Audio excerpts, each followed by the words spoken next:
मैथिली ठाकुर। बात तो सुनाई दो और क्या ये लोग मेरा सुन के थक जाते हैं। बिल्कुल सर, सबसे थक जाते हैं ना? नहीं। अच्छा, सेल्फी लेना नहीं चलता। That's मल्हार कलामी। मल्हार ये जो लोग क्रिएटर्स हैं ना, उसमें कुछ लोग वो भी हैं जो क्या खाना चाहिए वो भी कहते हैं।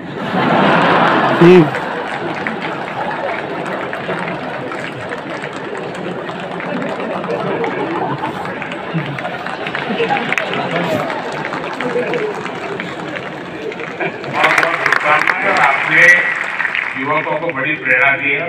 अच्छी अच्छी सेलिब्रिटीज उनके साथ जुड़ती है, काफी मेहनत करते हैं और नियमित रूप से करते हैं, ऐसा नहीं टोकनिज्म करते हैं। और उन्होंने एक वातावरण बनाया है। मैं आपको बहुत बधाई देता हूँ, लेकिन फिर भी मैं चाहूंगा थोड़ा हर प्रकार की सफाई में काम आ सकता है। ये चुनाव में भी सफाई होने वाली है।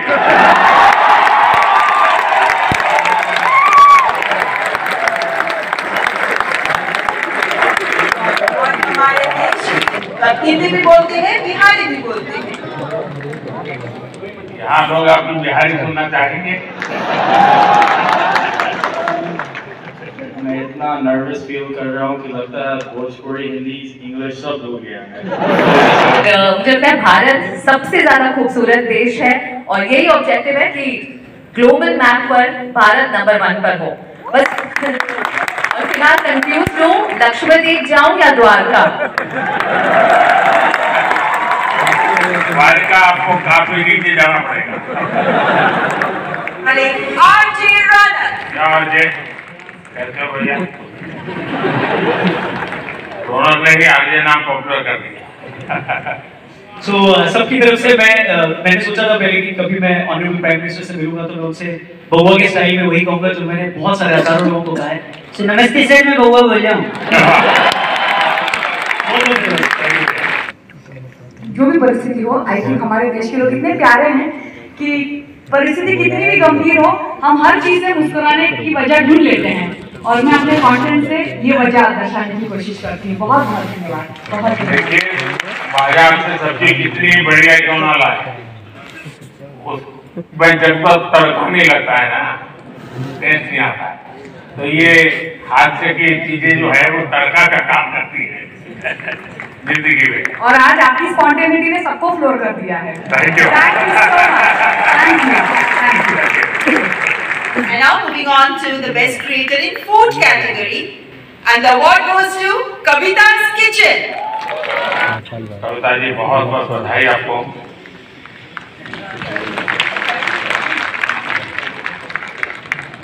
वो जो मल्हार है ना, और उसको कुछ सिखाइए।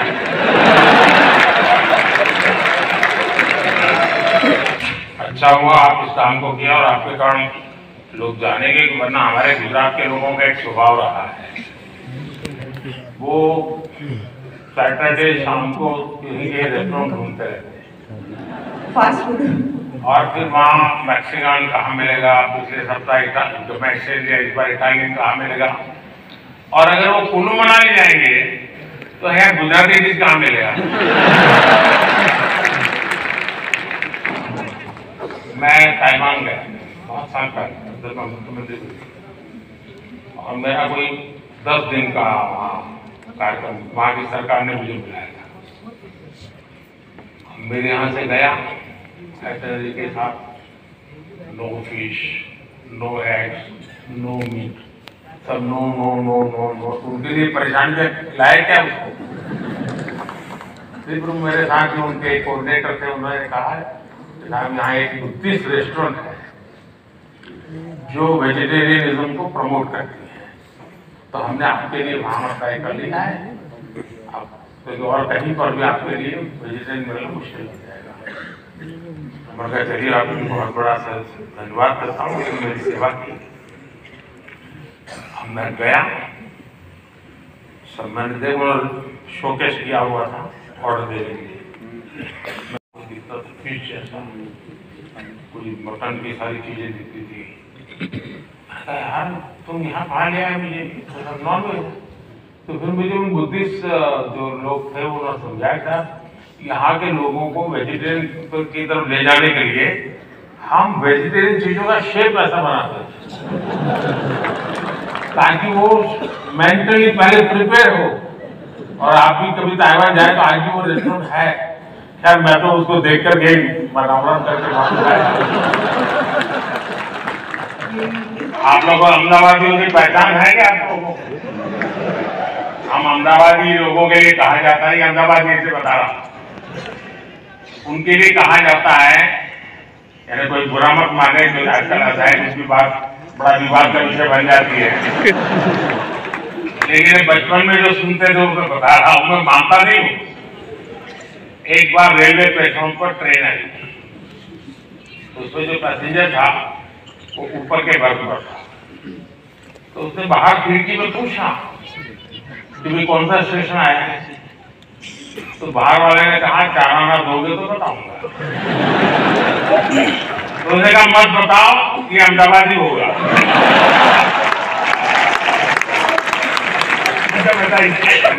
आप आध्यात्म पर काम करते हैं और ज्योतिष पर काम करते हैं और सबको प्रेरणा देते हैं। ओहो भैया झुको मत। बहुत बहुत बधाई। तो आज क्या कार्यक्रम है? आज का बस यही कार्यक्रम है। नहीं, इसलिए ये सारे लाइन लगा के खड़े रह जाएंगे क्योंकि ज्योतिष ऐसी चीज है कोई भी हाथ दिखाता है। मैं अपना बचपन का एक अनुभव बता दूं। मैं ट्रैवलिंग करता था बहुत और कभी आरक्षण रिजर्वेशन तो कोई सोचता ही नहीं था, भीड़ बहुत होती थी अन्य जो डिब्बे में। तो मैं क्या करता था, देखता था कि हाँ थोड़ा मौका है तो मैं किसी का हाथ पकड़ के शुरू करता देखता। तुरंत लोग मेरे लिए सीट की व्यवस्था करते हैं।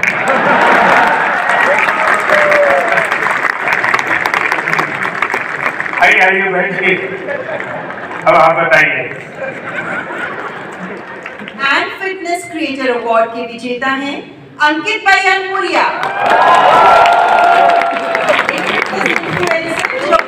75 हार्ट चैलेंज के लिए बहुत मशहूर हुए और आप फिटनेस के साथ साथ अध्यात्म को भी जोड़ते हैं। अंकित बयानपुरिया।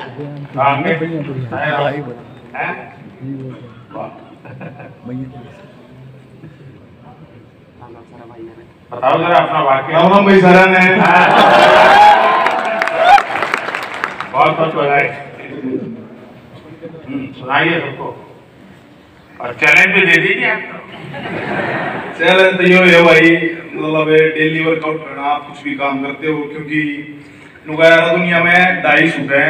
पहला सुख निरोगी काया, दूसरा अच्छी नींद और आधे माजा और बच्चा और सब कुछ।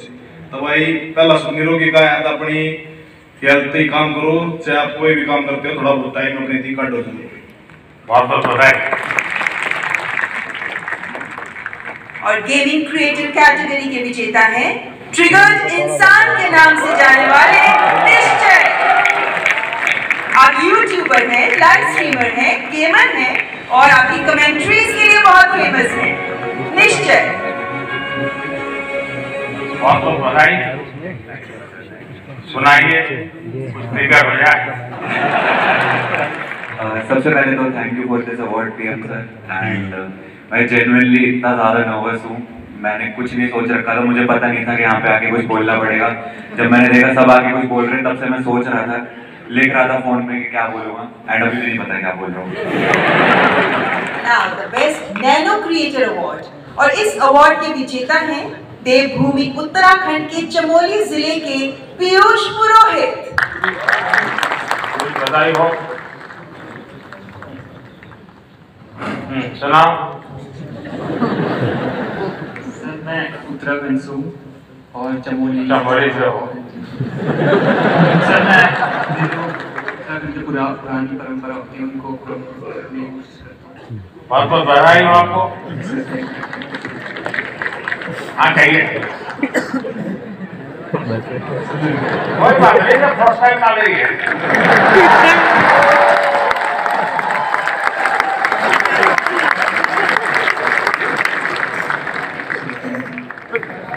भूमि जय उत्तराखंड। इस पुरस्कार के विजेता हैं टेक प्लस गैजेट्स के लिए जाने जाने वाले Naman Deshmukh. Naman technology, gadgets, finance, social media marketing जैसे विषयों को कवर करते हैं, सामान्य भाषा में तकनीकी विषयों को शिक्षित करते हैं। आपको नमन, बताइए नमन। भगवान से जुड़ना तो बुढ़ापे का काम है और मुझे लगता है सबसे गलत सोच है, क्योंकि सबसे ज्यादा अध्यात्म की जरूरत युवाओं को है। और अगर मैं मटेरियलिस्टिक लाइफ के साथ साथ आध्यात्मिक जीवन जी सकती हूँ तो मुझे लगता है हर युवा जी सकता है। लोगों को डर लगता है अध्यात्म को अपना झोला लेके चले जाना। बेस्ट सेलिब्रिटी क्रिएटर अवार्ड, और ये अवार्ड दिया जा रहा है अमन गुप्ता को। 2021 में सर कोविड आया सर, हमारा सारा सामान इंडिया के बाहर बनता था सर। 2021 में आपने मेक इन इंडिया स्टार्ट किया सर, यहाँ पहन के घूमते हैं सर प्राउडली हम। और सर आज की डेट में sir 70% of our products are now made in India sir.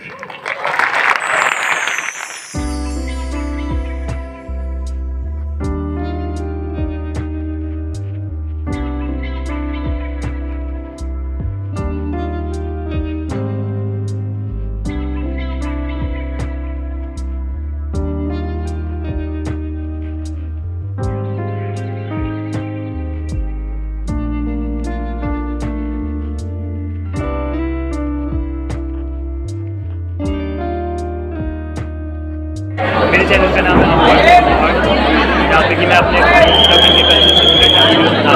तो आप लोग और इंस्टाग्राम नाम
इंडिया का दिल भरे के साथ प्रधानमंत्री ओए ओए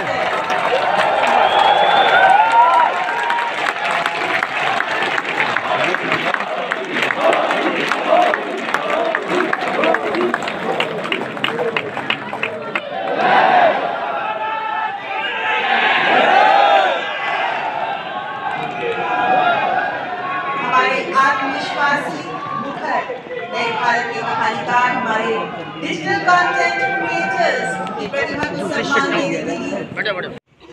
आप कभी गुजरात के गवर्नर आचार्य देवव्रत जी से मिले हैं?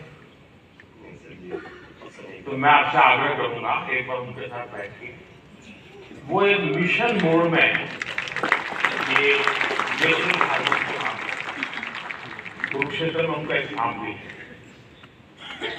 और गुजरात में करीब उन्होंने 3 लाख किसानों को नेचुरल फार्मिंग की तरफ ले गए और जो उसके रिजल्ट आए हैं बहुत ही एनकरेजिंग।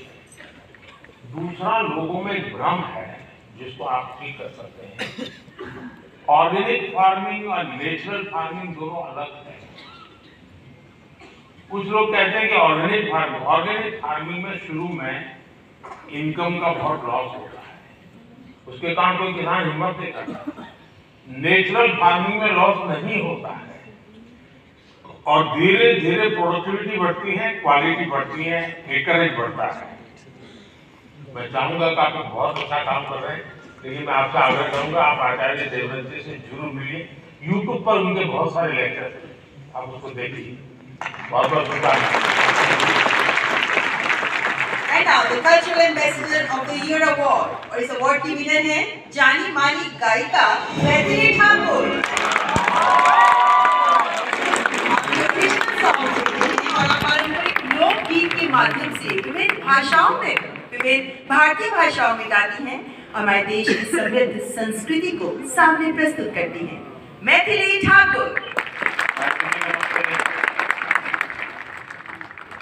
बात को सुनाई दो और क्या मुझे लोग मेरा सुन के थक जाते हैं। बिल्कुल सर, सबसे थक जाते हैं ना? नहीं, मैं बिल्कुल गाऊं तो सुनाती हूँ। और सबसे पहले सभी लोगों को महाशिवरात्रि की ढेर सारी शुभकामनाएं। जी जी जरूर।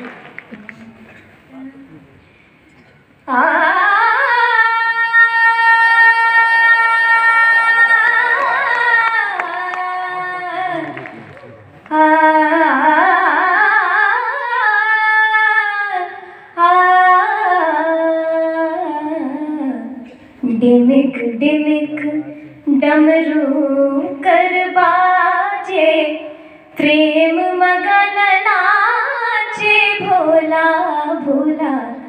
डिमिक डिमिक डमरू कर बाजे, प्रेम मगन नाचे भोला।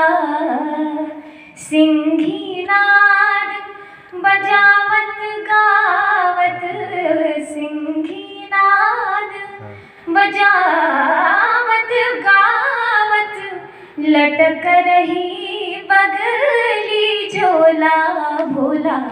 डिमिक डिमिक डमरू कर बाजे, प्रेम मगन नाचे भोला।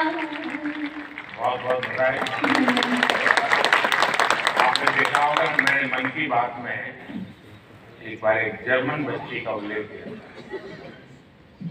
जन्म से उसको आंखें नहीं है, हिंदुस्तान देखा नहीं, और मैं हैरान हूं कि भारत के दक्षिण भारत की भाषाओं के गीत इतना तेजी से ग्रास करती है। अभी पिछले दिनों यहाँ आई थी, तो मेरा मिलना हुआ, तो उसने तमिल में मुझे शिव भजन सुना। और संगीत की क्या ताकत होती है, कोई भाषा उसको मालूम नहीं जर्मनी के सिवाय, लेकिन अद्भुत प्रभाव पैदा करती है। आपको भी वो परमात्मा ने कृपा दी है, आपने साधना भी की है। मेरी तरफ से बहुत बहुत शुभकामनाएं।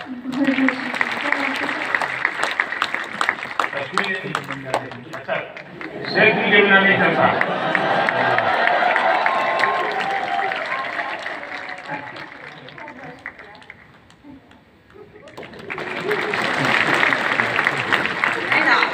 Best international creator. इस अवार्ड में 3 लोगों के नाम हैं, Kiri Paul from Tanzania and Cassandra Mays Pittman, the German singer. And we have one more award winner in this Best International Creator category, and he is Drew Hicks. He's American with Hindi and Bhojpuri skills, and he's gained fame for fluent Hindi and Bihari accent. अब हिंदी भी बोलते हैं, बिहारी भी बोलते हैं। यहाँ लोग आपकी बिहारी सुनना चाहेंगे। मैं इतना नर्वस फील कर रहा हूँ कि लगता है भोजपुरी, हिंदी, इंग्लिश सब भूल गया मैं। जो भी बोल सकते बोल लीजिए। नहीं, मैं बहुत खुश हूँ, धन्यवाद अवार्ड के लिए। और मैं बस लोगों को खुश करना चाहता हूँ और भारत का नाम रोशन करना चाहता हूँ। अगर इसमें मैं सक्सेसफुल हूँ तो मैं आपको कैसे इस तरफ रुचि बढ़ी और कैसे आपको हिंदी आता शुरू हुई? मेरा पापा actually BHU Banaras Hindi university में पढ़ाई किया, तो मैंने बचपन में कुछ टाइम बनारस में स्पेंड किया और फिर पटना में वो एक्चुअली मिथिला पेंटिंग्स का भी बिजनेस में था कुछ टाइम। हाँ, तो फिर उसके बाद बचपन के बाद वापस US गया, बट US में मन नहीं लगा। मेरे को लगा मुझे जल्दी घर वापस आना।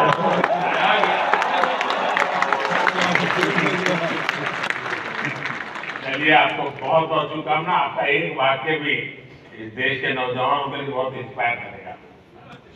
All the best. और हमारे देश के टूरिज्म पोटेंशियल को सामने लाने वाले बेस्ट ट्रैवल क्रिएटर अवार्ड के विनर हैं कामयान जानी, फाउंडर ऑफ कर्ली टेल्स। हमारे देश के कई ऐसे पहलुओं को सामने रखा है जो अभी तक अनएक्सप्लोर्ड रहे हैं। So the beauty of India has been showcased by her in her videos. That's Kamya Jani. बहुत-बहुत बधाई। Thank you.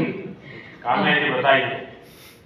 मुझे घूमने का बहुत शौक है और मुझे लगता है कि जब हम ऑफिस से थके आए आते हैं या वीक भर पूरा काम करते हैं, वीकेंड्स में हमें एंजॉय करना चाहिए। जो इतनी ब्यूटीफुल नेचुरल ब्यूटी हिंदुस्तान में है वो एंजॉय करनी चाहिए।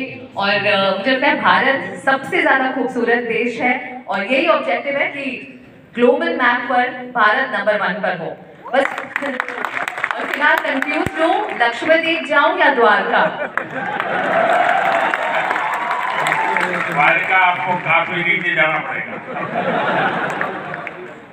लेकिन वो मेरा अनुभव बहुत ही अद्भुत था।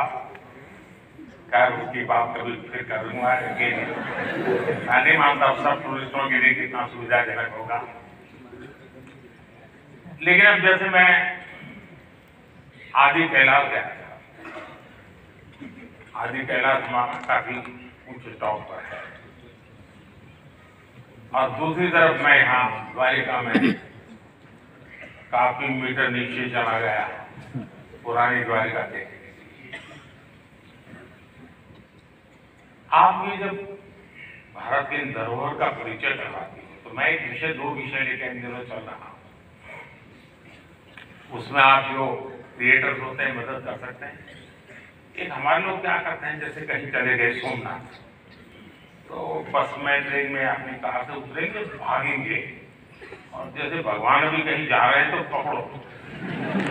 उनके दिमाग में यही रहता है, दौड़ो पकड़ो, और फिर एक बार देख लिया तो इधर छुट्टी। मैं कहता हूँ ऐसा क्यों करते हो? जहाँ जाते हो कम से कम एक रात रुकिए। टोटल जो आपका बजट है, टूर ट्रैवल का टोटल बजट है, कम से कम 5% 10% लोकल कुछ न कुछ चीज खरीदिए। लोकल फिर आप कहेंगे हमने पानी पूरी खरीदी थी, ऐसा नहीं। खाना वाना तो कंपल्सरी खाएंगे, लेकिन कोई वहाँ की प्रोडक्ट, क्योंकि हमारे देश की जो ये भी एक सामर्थ्य है और वहाँ की इकोनॉमी को बहुत बड़ा बल मिलता है। अब जैसे मान लीजिए आप बद्रीनाथ गए और वहीं से थोड़ा एक 5 किलोमीटर दूर मणा गांव गए और मणा गांव से हैंडीक्राफ्ट खरीदा, तो हिंदुस्तान का वो पहला गांव, उसके बाद चाइना आ जाता है, वो पहला गांव, वहां के कुछ चीजें खरीद करके अपने गांव ले जाओगे, देश की एकता को हमेशा हमेशा बढ़ाए रखने का काम है। तो कभी आप ऐसे विषयों को भी प्रमोट कर सकते हैं तो बहुत अच्छा होगा। बिल्कुल, बहुत सारे मंदिर कवर किए हैं मैंने अपने वीडियोस में, और आपका बहुत बड़ा थैंक यू, क्योंकि आप सारे ही मंदिरों को बहुत ही नया रूप मिल चुका है, तो thank you for that. And now let's technical Guruji के नाम से जाने जाने वाले गौरव चौधरी। आपका पहला टेक चैनल है जो 1 करोड़ सब्सक्राइबर्स के मार्क को क्रॉस कर गया, and you will cover UPI in Paris. That's गौरव चौधरी।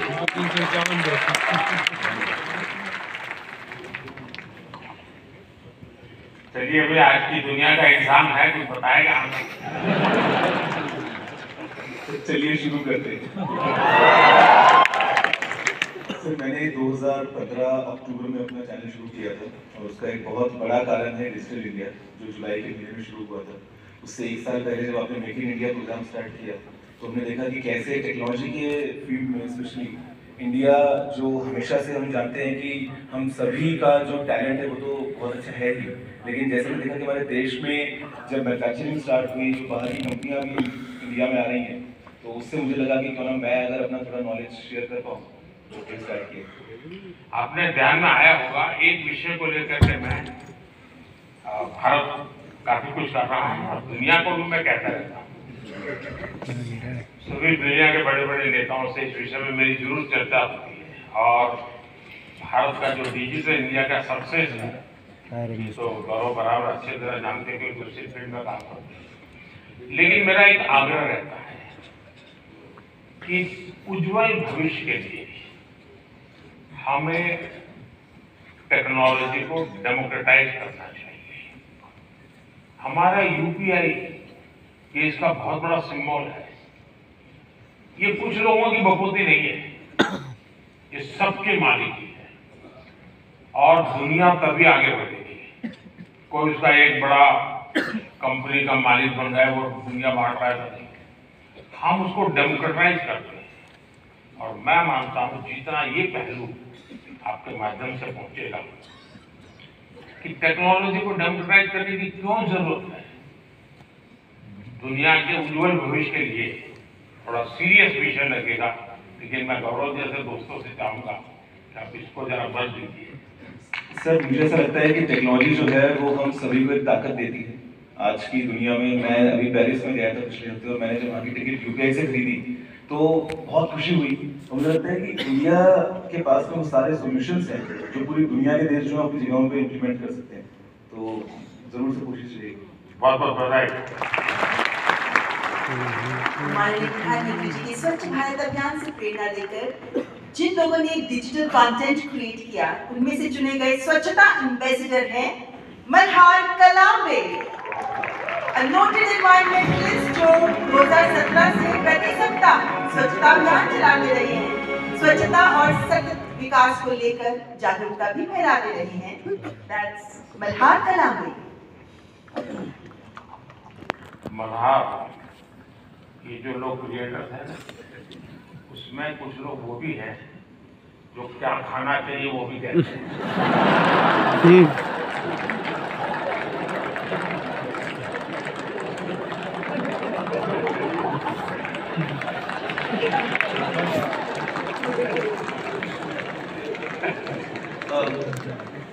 इस पुरस्कार के लिए शुक्रिया।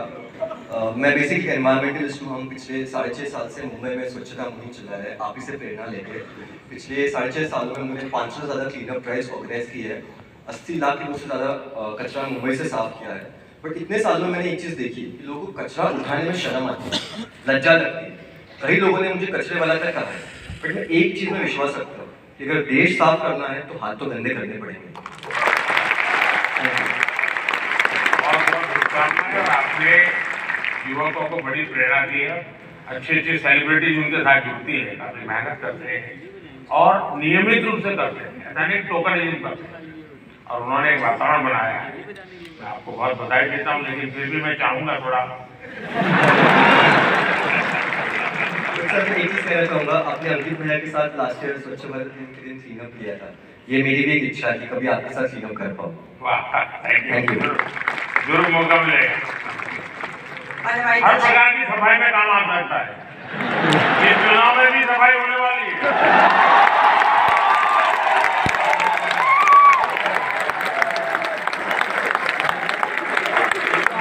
हमारे देश की समृद्ध फैशन परंपराओं को आगे बढ़ाने के लिए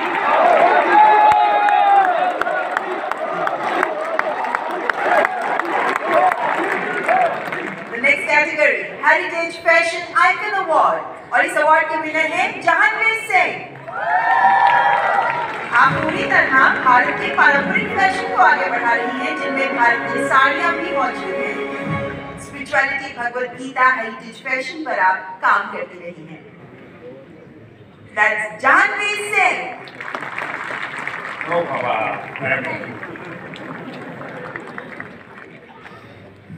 बहुत बहुत बधाई आपको। और दुनिया में भारत की चीज,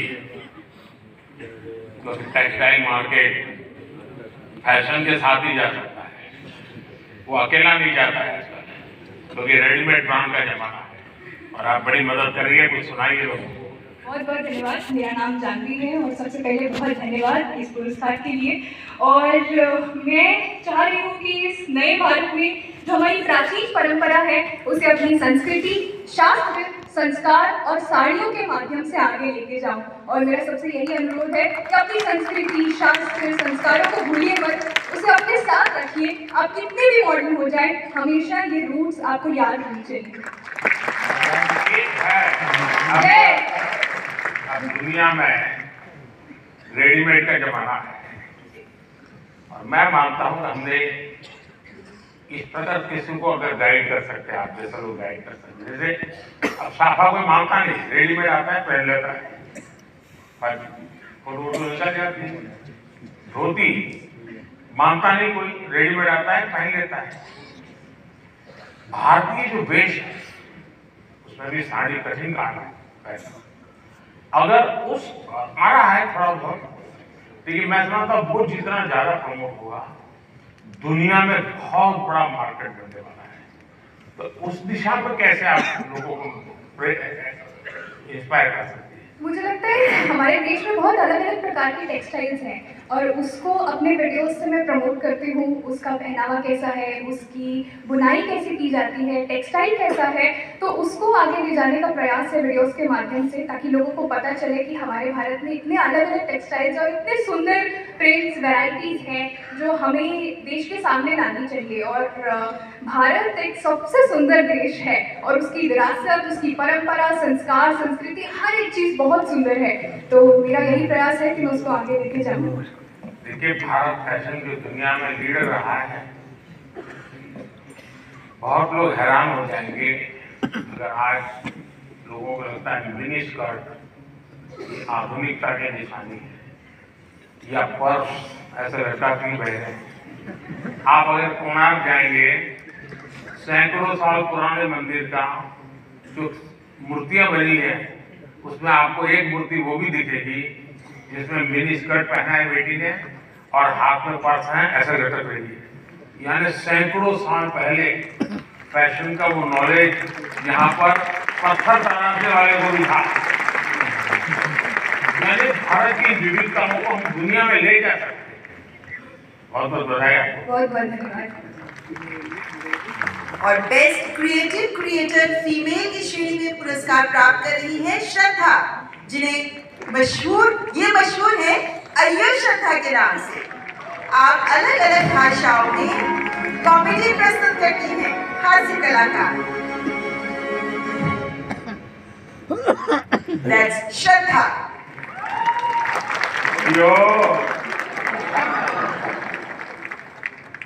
श्रद्धा से मेरा दोबारा मिलने का मौका मिला है, बहुत बहुत बधाई। बहुत धन्यवाद इस पुरस्कार के लिए। और ये पुरस्कार एक्नॉलेज करता है कि जो लोग घर में स्मार्टफोन के जरिए कंटेंट बनाते हैं वो भी एक स्किल है। ये एक्नॉलेज करता है ये पुरस्कार, इसका बहुत बहुत बहुत धन्यवाद।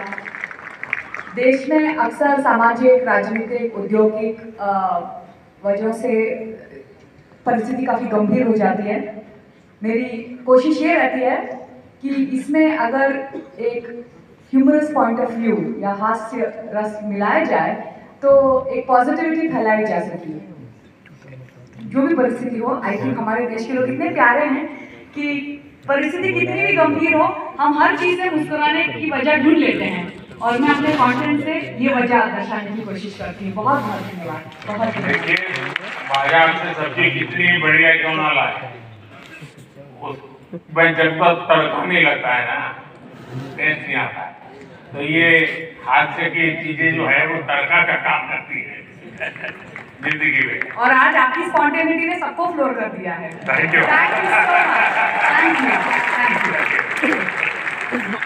And now let's recognize the best creative creator male, RJ Ronak। अपने ह्यूमर, अपनी आवाज के लिए जाने जाते हैं और अलग अलग टॉपिक्स पर बेहतरीन डिजिटल कंटेंट तैयार करने वाले RJ Ronak। क्या RJ? कैसे हो भैया? रौनक ने ही RJ नाम पॉपुलर कर दिया। सर मुझे लगता है कि आपने भी रेडियो को पॉपुलर कर दिया, तो उसके लिए बहुत बहुत धन्यवाद। और अक्सर जब मैं रेडियो में प्रोग्राम करता हूँ और लोगों से रेडियो के बारे में बात करता हूँ और मुझे अच्छे से याद है जब मन की बात प्रोग्राम शुरू होने वाला तब हमने यही कहा था कि हमारी इंडस्ट्री में और एक व्यक्ति आ रहे हैं, हमने इतने सालों से काम किया लेकिन शायद वो फर्स्ट डे से ही सारे रिकॉर्ड्स तोड़ देंगे, तो उसके लिए बहुत बहुत धन्यवाद। बहुत बहुत बधाई।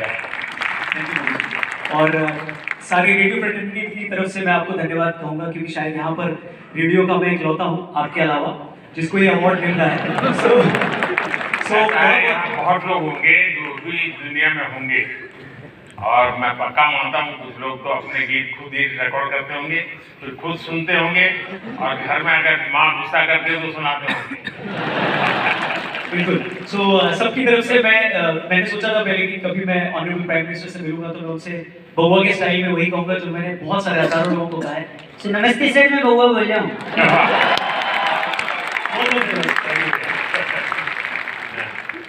And now moving on to the best creator in food category, and the award goes to Kavita's Kitchen।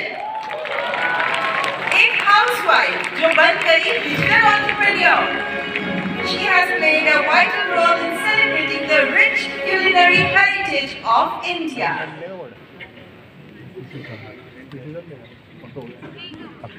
Kavita ji बहुत बहुत बधाई आपको।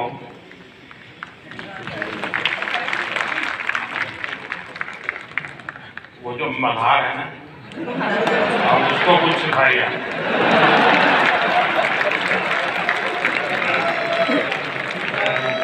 सर धन्यवाद इस पुरस्कार के लिए।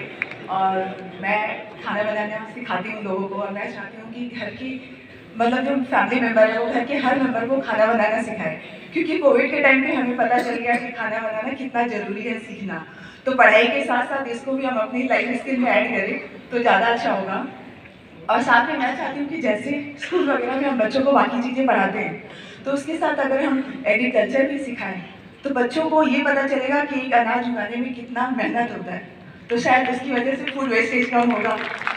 और खाना बनाने में कितनी मेहनत होती है उसकी वजह से फूड वेस्टेज कम होती है। तो ये मेरी सोच है, मैं चाहती हूँ कि ऐसा अगर हो तो फ्यूचर में अच्छा होगा। अच्छा हुआ आप इस काम को किया और आपके कारण लोग जानेंगे, वरना हमारे गुजरात के लोगों का एक स्वभाव रहा है, वो सैटरडे शाम को कहीं के रेस्टोरेंट घूमते रहते हैं फास्ट फूड, और फिर वहाँ मैक्सिकन कहाँ मिलेगा, पिछले सप्ताह जो मैं इस बार इटालियन कहाँ मिलेगा, और अगर वो कुल्लू मनाली जाएंगे तो है गुजराती डिश कहाँ मिलेगा।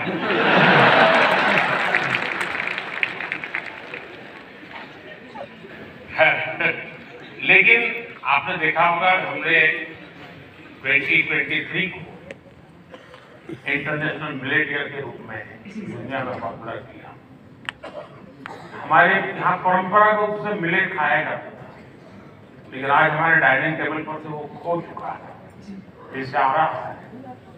उसके लिए क्या कर सकते? और दूसरा, खाने में बनाने के तरीके, दिखने का तरीका, लेकिन उसके साथ साथ अब न्यूट्रिशनल वैल्यूज की अवेयरनेस, उसमें आप क्या करें? मैं कहना चाहूँगी कि जैसे बच्चे उनको फैंसी फूड पसंद होता है, तो अगर हम उसमें ज्वार बाजरा रागी ये सब फ्लोर मिला के, जैसे मैं दूध की मलाई बचती है तो उसमें बनाना मैश करके डाल देती हूँ, थोड़ा रागी ज्वार फ्लोर काजू किशमिश फ्रेश करके और इसकी छोटे छोटे ऐसे पैनकेक बना देती हूँ। तो बच्चों को पता नहीं चलता, उनको लग रहा है कि बहुत मीठा है और अच्छा है। तो बच्चों के स्वाद के हिसाब से हमें खाने में थोड़े चेंजेस करने पड़ेंगे। और ये जो मिलेट है वो हम अपनी लाइफ में आजकल डाइटिशियन डॉक्टर सब बोलते हैं कि मिलेट्स खाना हमारे लिए अच्छा है, और हम वापस उसी जनरेशन में जा रहे हैं जहाँ से हम शुरू किए थे। मैं अभी यूएस में मुझे निमंत्रित किया गया था, तो व्हाइट हाउस में बहुत बड़ा डिनर सबके लिए वेजिटेरियन था और सरप्राइजिंगली 80% डिश मिलेट्स की थी व्हाइट हाउस। तो मिलेट हम सबको अपने फूड में इंक्लूड करना चाहिए। और ये आपकी बात सही है कि बच्चों को उसका रुचि बननी चाहिए। मैं याद है शायद मैं बच्चा नहीं था तब, मैं ताइवान गया बहुत साल पहले, मुख्यमंत्री, और मेरा कोई 10 दिन का कार्यक्रम वहाँ की सरकार ने मुझे बुलाया था। मेरे यहाँ से गया एटर्जी के साथ, no fish, no eggs, no meat, सब no no no no no. उनके लिए परेशानी लाया क्या उसको। फिर मेरे साथ जो उनके कोऑर्डिनेटर थे उन्होंने कहा साहब यहाँ एक बुद्धिस्ट रेस्टोरेंट है जो वेजिटेरियनिज्म को प्रमोट करती है, तो हमने आपके लिए वहाँ तय कर लिया है। अब और कहीं पर भी आपके लिए वेजिटेरियन मिलना मुश्किल हो जाएगा। मगर चलिए आपकी बहुत बड़ा धन्यवाद करता हूँ कि मेरी सेवा की। मैं गया, सब मैंने देखो शोकेस किया हुआ था ऑर्डर देने के लिए। फिश जैसा कोई मटन की सारी चीजें दिखती थी। यार तुम यहाँ खा लिया है मुझे नॉन वेज। तो फिर मुझे उन बुद्धिस्ट जो लोग थे उन्होंने समझाया था यहाँ के लोगों को वेजिटेरियन की तरफ ले जाने के लिए हम वेजिटेरियन चीजों का शेप ऐसा बनाते हैं ताकि वो मेंटली पहले प्रिपेयर हो। और आप भी कभी ताइवान जाए तो आज भी वो रेस्टोरेंट है, खैर मैं तो उसको देख कर गई बनावट करके वापस आया। इस बात का मैं ध्यान रखूंगी अपने नेक्स्ट कुकिंग वीडियो में कि जो दिखने पोषण के लिए जितना ज्यादा फल दे सके मैं समझता हूँ ज्यादा अच्छा होगा। बहुत बहुत शुभकामनाएं। नमस्कार। And now, the best creator in the education category और इस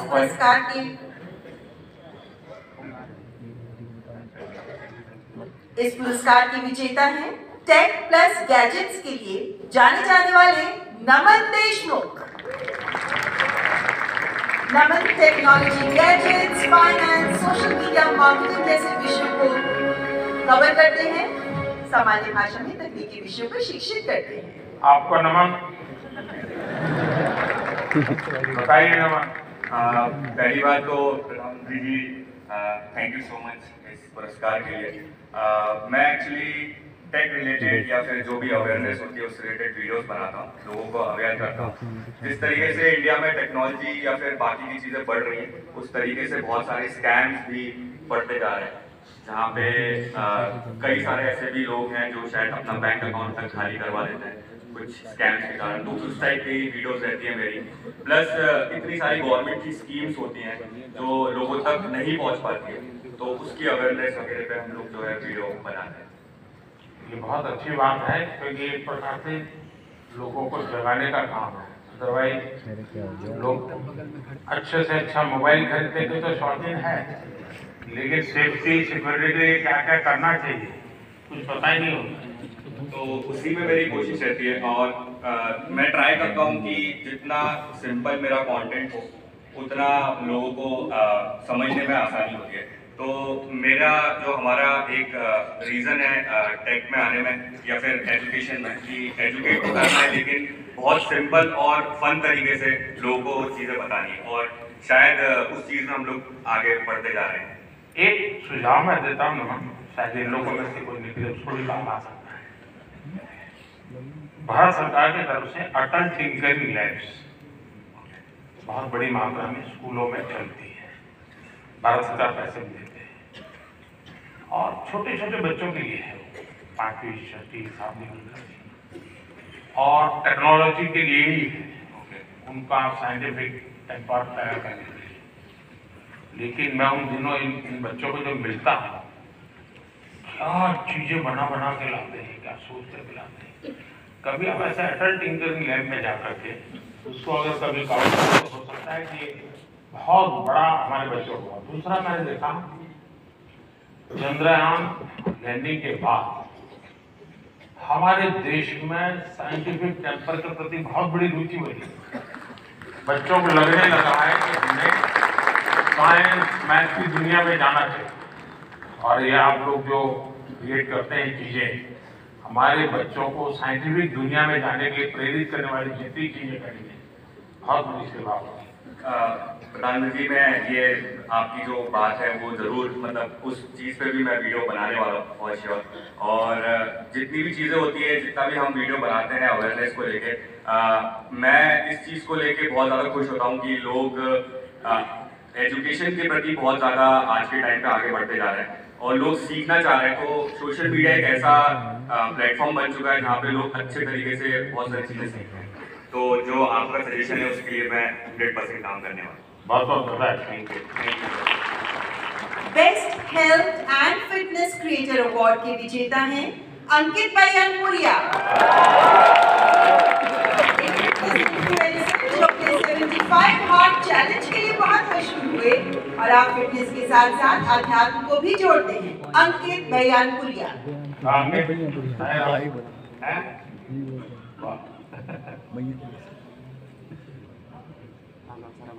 बताओ जरा अपना वाक्य। राम राम भाई सारा ने बहुत बहुत बधाई। सुनाइए सबको और चैलेंज भी दे दीजिए आपको।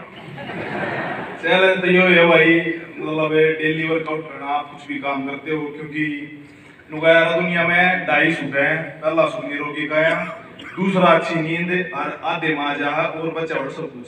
तो भाई पहला सूट निरोगी काया तो अपनी हेल्थ ही काम करो, चाहे आप कोई भी काम करते हो, थोड़ा बहुत टाइम अपने थी काटो। बहुत बहुत बधाई।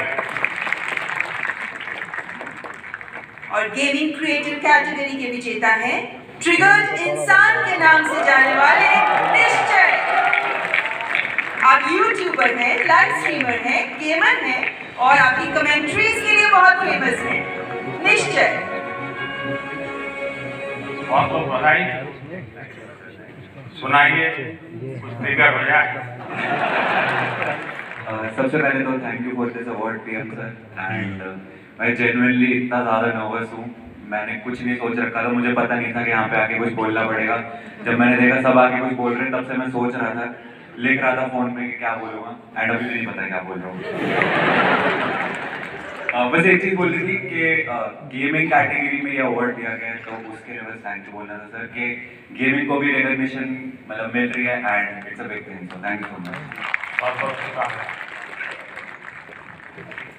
And the next category best micro creator, और इस कैटेगरी के विनर हैं अरे दमन, जो वैदिक एस्ट्रोलॉजी और एंशिएंट इंडियन विजडम पर काम करते हैं। आप आध्यात्म पर काम करते हैं और ज्योतिष पर काम करते हैं और सबको प्रेरणा देते हैं। ओहो भैया झुको मत। बहुत बहुत बधाई। तो आज क्या कार्यक्रम है?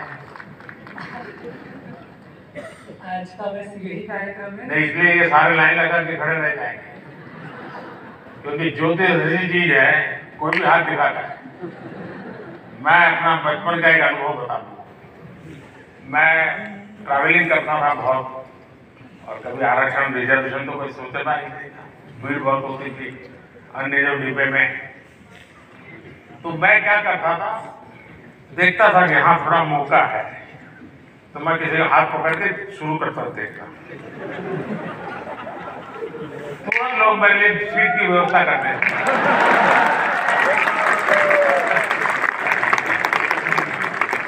आइए बैठिए, अब आप बताइए।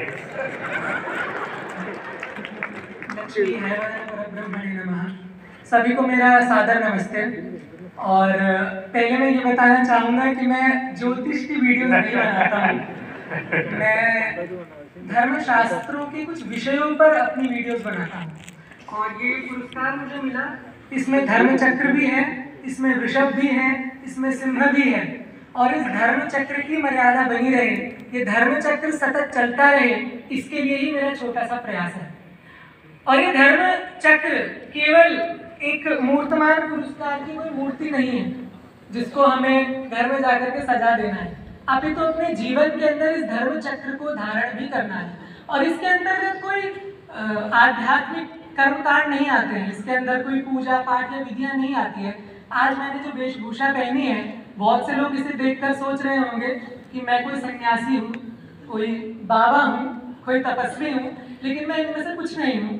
मैं एक सामान्य बालक हूँ जो कि 12वीं कक्षा इस समय कर रहा हूँ। लेकिन मैं बताना चाहता हूँ कि ये जो कपड़े मैंने पहने हैं, ये अध्यात्म का प्रतीक नहीं है, ये भारतीय संस्कृति का प्रतीक है जिसे हम भुला चुके हैं।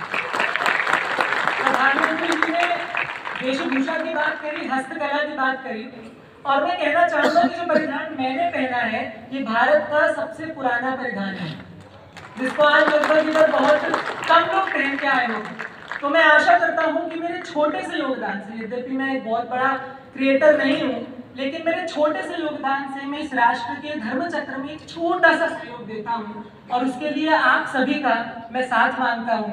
और उस के लिए मुझे यहाँ बुलाने के लिए प्रधानमंत्री जी का बहुत बहुत अभिनंदन, आप सभी लोगों का बहुत बहुत अभिनंदन। आप अरी कैसे आइडेंटिफाई करते हैं और अरी का दमन कैसे करते हैं? प्रथम तो अरी अंतर्मन के शत्रुओं का ही दमन करे, और बाहरी शत्रु बहुत रूप से होते हैं, फिजिकल शत्रु भी होते हैं, अंतर्मन के शत्रु भी होते हैं, परंपराओं के शत्रु भी होते हैं, रहन सहन के शत्रु भी होते हैं। और मैं समझता हूँ कि जितनी हद तक हम इन शत्रुओं का निवारण कर सके उतना ही अच्छा है, और मैं इस अपने नाम को सार्थक करने के लिए उस लक्ष्य की तरफ अग्रसर हूँ। और माननीय प्रधानमंत्री जी के आशीर्वाद से, आप सभी के आशीर्वाद से मैं इस पर आगे बढ़ता रहूँ, ऐसी मेरी आशा है। बहुत बहुत शुभकामनाएं। And now the Best Nano Creator Award, और इस अवार्ड के विजेता हैं देवभूमि उत्तराखंड के चमोली जिले के पीयूष पुरोहित। पीयूष जो स्थानों की, लोगों के और क्षेत्रीय त्योहारों के बारे में बताते हैं, जिनके बारे में लोगों को बहुत कम पता होता है। जोरदार तालियां पीयूष पुरोहित के लिए। बधाई हो। सुना। सर मैं उत्तराखंड से हूँ और चमोली से हो। सर मैं जो उत्तराखंड की पुरानी परंपरा होती है उनको और मतलब अलग तरीके से थोड़ी VFX वगैरह एडिटिंग वगैरह से उसे थोड़ा और एंटरटेन जैसे कि उसमें थोड़ा VFX यूज़ कर लिया, जैसे वीडियोस में VFX होते हैं, विजुअल आर्ट।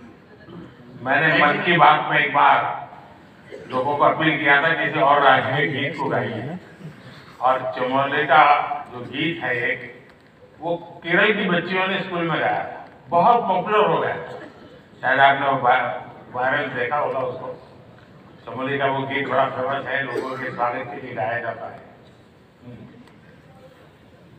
बहुत बहुत बधाई हो आपको। हाँ कहिए। कोई बात नहीं, जब फर्स्ट टाइम ना ले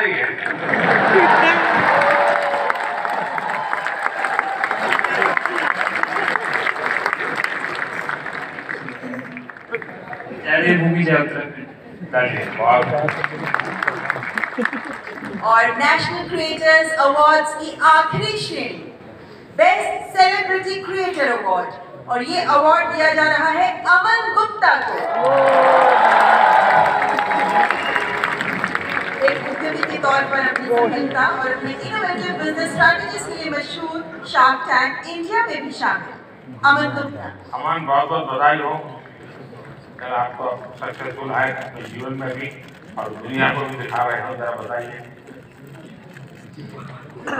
तो सर 2016 में जब startup India, stand up India आया था, हमने अपनी कंपनी स्टार्ट करी थी सर। वो तो जब हमने स्टार्ट करी थी तो लोग बोलते थे कि ये क्या कर लेंगे, ऐसा छोटा सा ब्रांड है, कुछ नहीं कर पाएंगे। और आज सर 2024 7 साल बाद sir we are world's second largest sir, विश्व सेकेंड लार्जेस्ट ऑडियो। तो 2021 में सर कोविड आया सर, हमारा सारा सामान इंडिया के बाहर बनता था सर।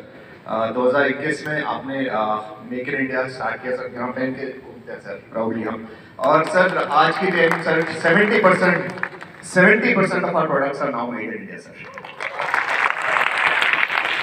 तो सर अभी अगला हमारा बस यही विजन है सर कि इंडिया से कोई ब्रांड, अच्छा ब्रांड इंडिया से बाहर जाए।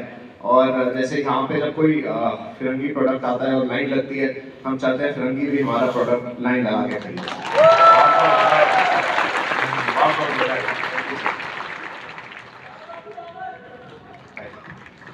बहुत बहुत आभार माननीय प्रधानमंत्री जी, पुरस्कार प्रदान करने के लिए आपका बहुत बहुत शुक्रिया। मैं दोनों जजीज और भी 2 लोग थे लेकिन चाहे वो बाहर है, मैं जजीज का बहुत धन्यवाद करता हूँ, इतने शानदार लोगों को परिचय करवा दिया आपने, और बहुत बधाई आपको। दीपाली गांधी जी और कृष्ण जोशी जी, आपसे अनुरोध कृपया अपना स्थान ग्रहण करें। आपका बहुत बहुत आभार। स्वागतम करती हूँ और गीता जी के ऊपर बातें करती हूँ, क्योंकि मेरा बचपन इन्हीं चीज़ों से गुजरा है। और जो बदलाव मुझ में आया है, चाहे शांति, सुकून, खुशी, हर चीज़ को लेकर। और सबसे बड़ी बात, क्योंकि हमारी सोच है कि भगवान से जुड़ना तो बुढ़ापे का काम है, और मुझे लगता है सबसे गलत सोच है, क्योंकि सबसे ज़्यादा अध्यात्म की ज़रूरत युवाओं को है। और अगर मैं मटेरियलिस्टिक लाइफ के साथ साथ आध्यात्मिक जीवन जी सकती हूँ, तो मुझे लगता है हर युवा जी सकता है। लोगों को डर लगता है अध्यात्म मतलब झोला लेके चले जाना, आप उसको रास्ता और ऐसा बिल्कुल नहीं है, क्योंकि सबसे बड़ा आध्यात्मिक ज्ञान है श्रीमद् भगवद गीता, और वो एक ऐसे व्यक्ति को सुनाई जा रही है, अर्जुन, जो आगे जाके राजा बनने वाले हैं। और राजा से ज्यादा ऐश्वर्य किसी के पास नहीं होता। और गीता में भगवान ने एक बार भी श्री कृष्ण ने नहीं कहा कि राज्य छोड़ दो, बस कहा अपना धर्म पूरा करो जहां भी हो। बहुत बहुत धन्यवाद। आप लोगों को अहमदाबादियों की पहचान है क्या आप लोगों को? हम अहमदाबादी लोगों के लिए कहा जाता है, अहमदाबादी से बता रहा हूँ, उनके लिए कहा जाता है, यानी कोई बुरा मत माने, जो आजकल ऐसा है कुछ भी बात बड़ा विवाद का विषय बन जाती है, लेकिन बचपन में जो सुनते थे वो बता रहा हूँ, मैं मानता नहीं हूँ। एक बार रेलवे प्लेटफॉर्म पर ट्रेन आई, उसमें जो पैसेंजर था वो ऊपर के वर्ग पर था, तो उसने बाहर खिड़की में पूछा कि भाई कौन सा स्टेशन आया है, तो बाहर वाले ने कहा 4 आना दोगे तो बताऊंगा। तो उसने कहा मत बताओ, ये अहमदाबादी होगा।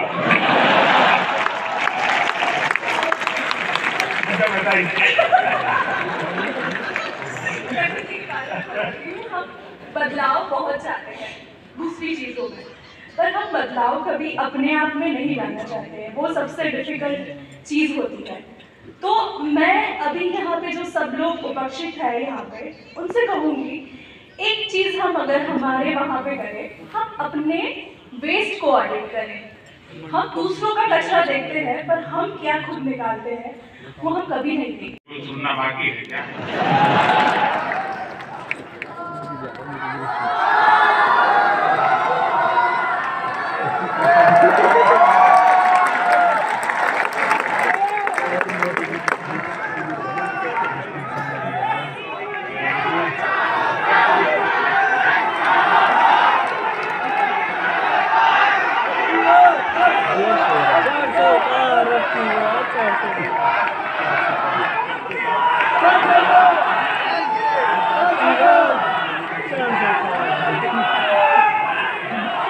कैसे हैं आप सब लोग? थोड़ी सी वाइफ भी तो चेक हो जाए।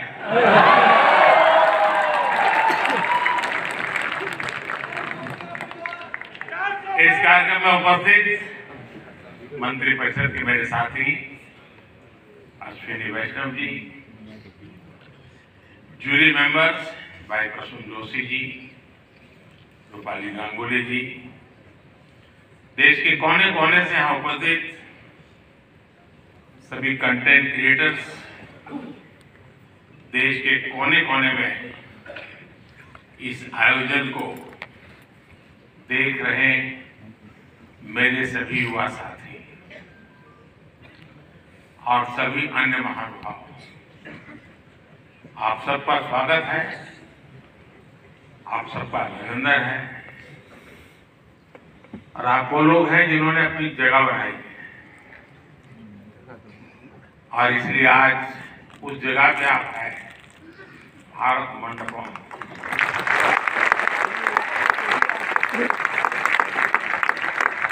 और भारत सिंबल भी क्रिएटिविटी से जुड़ा हुआ है, आप देखिए। और यही जगह है जहां G20 से सभी मुखिया यहाँ इकट्ठे हुए थे और आगे की दुनिया कैसे क्रिएट करनी इसकी चर्चा कर रहे थे। और आज आप लोग हैं जो भारत का भविष्य कैसे क्रिएट करना उसकी चर्चा कर रहे हैं।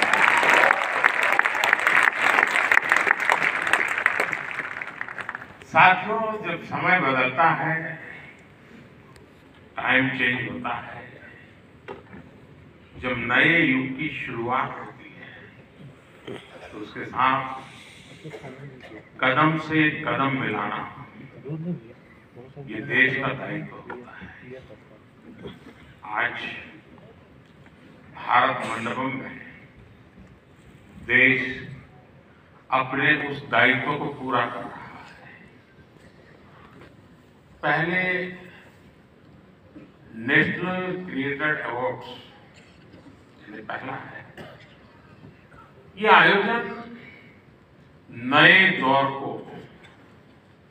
समय से पहले पहचान देने का आयोजन है।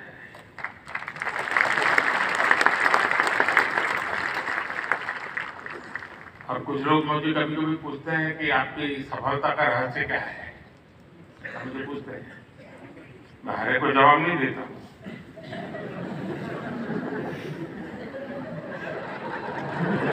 कोई रेस्टोरेंट वाला अपना किचन दिखाता है क्या?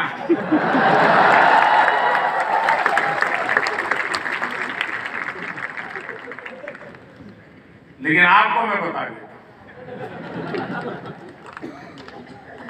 ईश्वर कृपा है, मैं समय से पहले समय को भाप सकता हूं। और इसलिए ये पहला ऐसा अवार्ड है जो शायद आने वाले दिनों में बहुत प्रमुख स्थान लेने वाला है।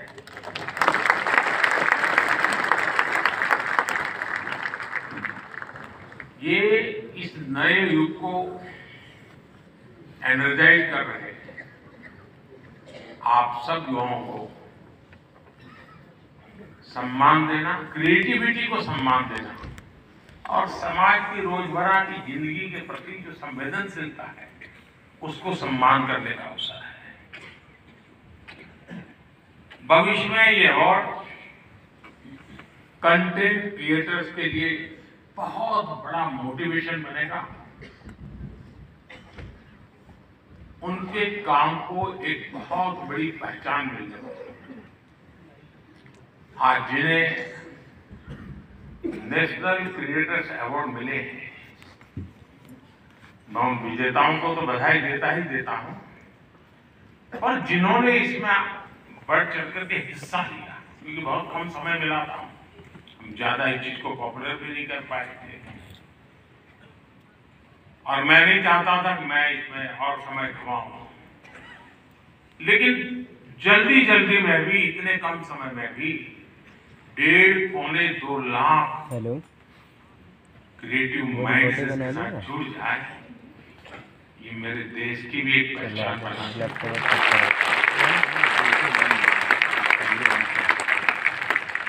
और साथियों, आज एक और पवित्र ये पहला नेशनल क्रिएटर्स अवार्ड महाशिवरात्रि के शुभ दिन पर आयोजित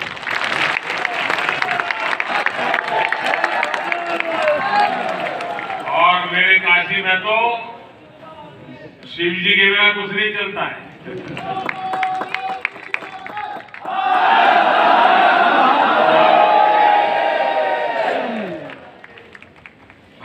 शिव भाषा, कला और क्रिएटिविटी के जनक माने गए। हमारे शिव नटराज शिव के डमरू से माहेश्वर सूत्र प्रकट किए हैं। शिव का तांडव लय और सृजन की नींव रखता है इतिहास, और इसलिए यहाँ जो क्रिएटर्स हैं उनके लिए नए संकट मिल जाएंगे। महाशिवरात्रि के दिन ये आयोजन अपने आप में बहुत बड़ा सुखद संयोग है, और मैं आपको भी और देशवासियों को भी महाशिवरात्रि की बहुत बहुत शुभकामनाएं देता हूं।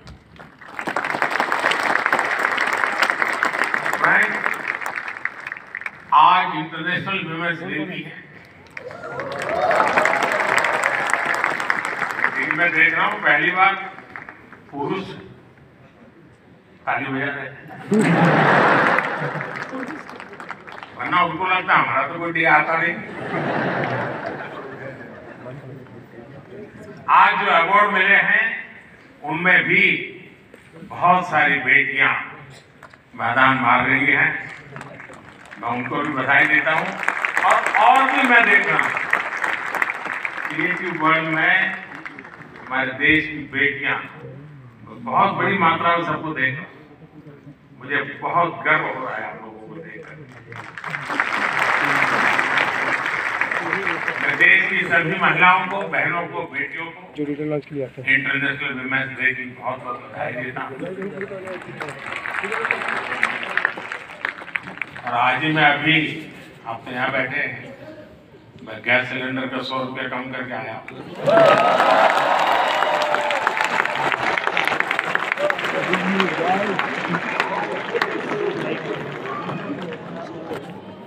साथियों, किसी भी देश की धरती में किसी एक पॉलिसी डिसीजन या एक अभियान का कैसे मल्टीप्लायर इफेक्ट होता है कि आप सबको देखकर के पता चलता है। 10 साल में हुए डेटा रिवॉल्यूशन से लेकर सस्ते मोबाइल फोन्स, डिजिटल अभियान, इंडिया अभियान ने एक प्रकार से कंटेंट क्रिएटर्स की नई दुनिया क्रिएट कर दी है। और पहली बार ऐसा हुआ होगा जब किसी सेक्टर की युवा शक्ति ने सरकार को प्रेरित किया हो, सरकार को मजबूर किया हो कि कब तक बैठे रहोगे, इसको भी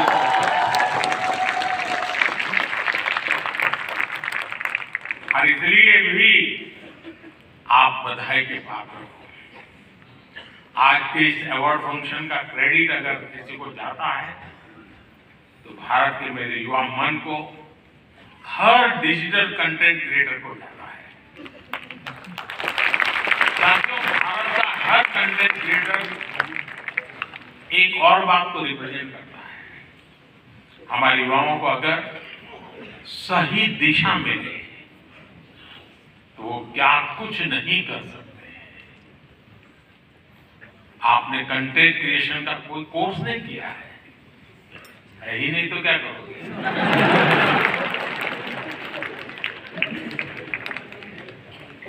पढ़ाई के टाइम करियर सेलेक्ट करते हुए ये सोचा भी नहीं होगा कि हम कंटेंट क्रिएटर जैसा कुछ बनेंगे, लेकिन अपने भविष्य को पहचाना, फ्यूचर को देखा और ज्यादातर लोगों ने वन मैन आर्मी की तरह काम शुरू कर दिया।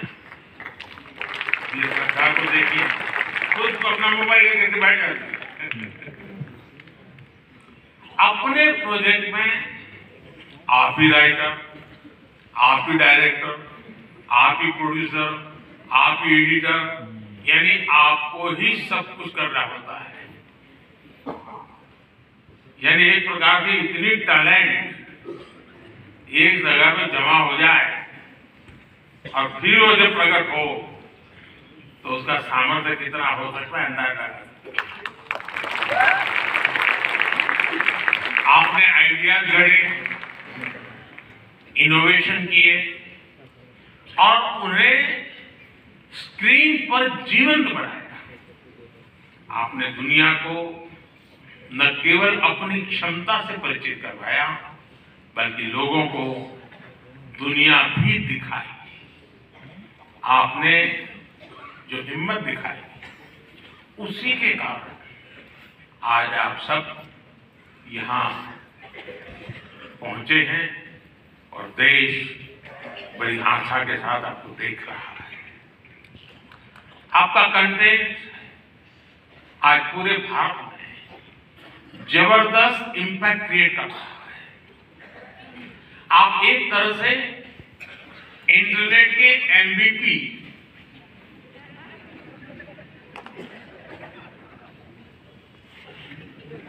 ठीक है ना? थोड़ा दिमाग लगाओ, क्रिएटिविटी बताओ ना। जब मैं आपको MVP कहता हूं मतलब मोस्ट वैल्यूएबल पर्सन बन गए। साथियों, आप सभी जानते हैं कि जब कंटेंट और क्रिएटिविटी आपस में कोलैबोरेट करते हैं तो इससे एंगेजमेंट बढ़ती है। जब कंटेंट डिजिटल से कोलैब करता है तो ट्रांसफॉर्मेशन आता है। जब कंटेंट पर्पस से कोलैब करता है तो इसे इम्पैक्ट देता है। और आज जब आप लोग यहाँ आए हैं तो मुझे भी बहुत सारे विषयों पर आप लोगों से कोलैब रिक्वेस्ट करनी है।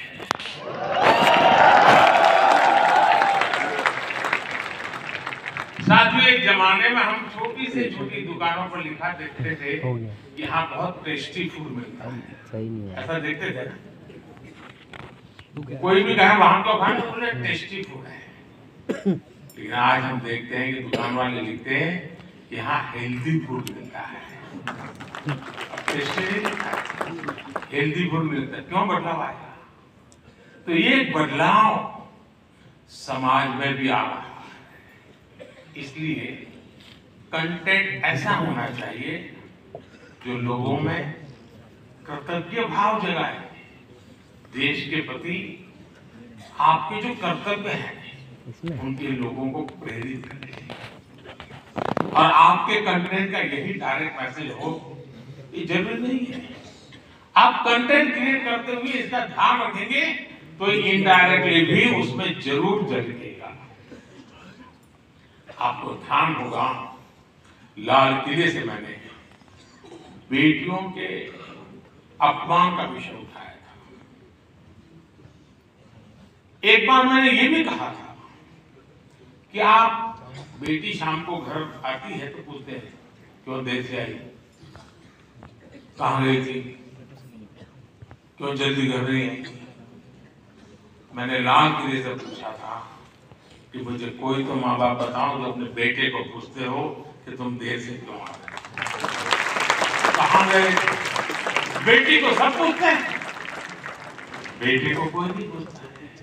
मैं कंटेंट क्रिएटर से कहता हूँ इस बात को आगे कैसे बढ़ाए, एक माहौल कैसे बनाए। समान जिम्मेवारी होनी चाहिए। बेटी देर से आए भूकंप हो जाए और बेटा देर से आए, बेटा खाना तो खाया था। क्यों भाई? कहने का मेरा मतलब है साथियों कि हमने समाज के साथ जुड़ना है और इस भावना को घर घर पहुंचाने में आप जैसे साथी बहुत अच्छे ढंग से इसको कर सकते हैं। देखिए, आज महिला दिवस पर आप इस संकल्प को फिर दोहरा सकते हैं। हमारे देश की नारी शक्ति का सामर्थ्य कितना ज्यादा है, वो भी आपके कंटेंट का हिस्सा, प्रमुख हिस्सा हो सकता है। मैं जरूर दावे से कहता हूँ, आप में से कोई थोड़ा क्रिएटिव माइंड के साथ सुबह से रात तक माँ क्या करती है उसी को थोड़ा रिकॉर्ड करके उसको एडिट करके देखने वाले उस परिवार के बच्चे चौंके, अच्छा माँ इतना काम करती है।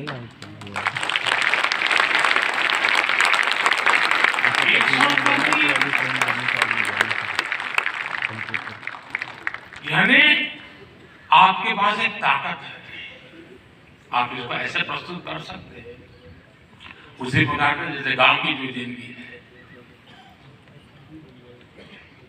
आपने देखा होगा इकोनॉमिक एक्टिविटी में गांव की महिलाएं बहुत बड़ी मात्रा में जुड़ी होती है। ये वेस्टर्न लोगों की जो सोच है ना कि भारत में वर्किंग वुमेन नहीं है, अरे भाई वर्किंग वुमेन छोड़, भारत में महिला है तभी तो संसार चल पा रहा है।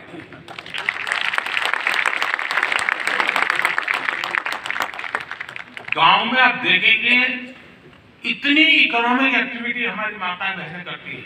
अगर ट्राइबल बेल्ट में जाएंगे, पहाड़ों में जाएंगे, तो आपको मैक्सिमम इकोनॉमिक एक्टिविटी हमारी माताएं बहनें करती हैं। और इसलिए हमारी क्रिएटिविटी के द्वारा हम ये जो गलत परसेप्शन बने हैं ना, बड़े आसानी से बदल सकते हैं, हकीकतों के आधार पर बदल सकते हैं। और मैं मानता हूं हम उसको करना चाहिए। अगर एक दिन की जीवन की सिर्फ साइकिल को हम दिखाएं तो पता चलेगा कि हमारे यहाँ पशुपालक हो, किसान महिला हो, मजदूरी करने वाली महिला हो, कैसे काम करती, कितनी मेहनत करती है। साथियों, स्वच्छ भारत की सफलता से आप सभी परिचित हैं और आपने उसमें सहयोग भी किया है, लेकिन ये तो निरंतर चलने वाला जन आंदोलन है। कहीं पर भी कोई सफाई की अच्छी चीज आती है, अब जैसे मैंने अभी एक रील देखा, कोई टाइगर पानी पीने जा रहा है और उसमें प्लास्टिक के बोतल देता है, तो टाइगर मुंह से प्लास्टिक का बोतल उठाता है और कहीं पर जगह पे छोड़ने के लिए चला जाता है। अब उसका मतलब मोदी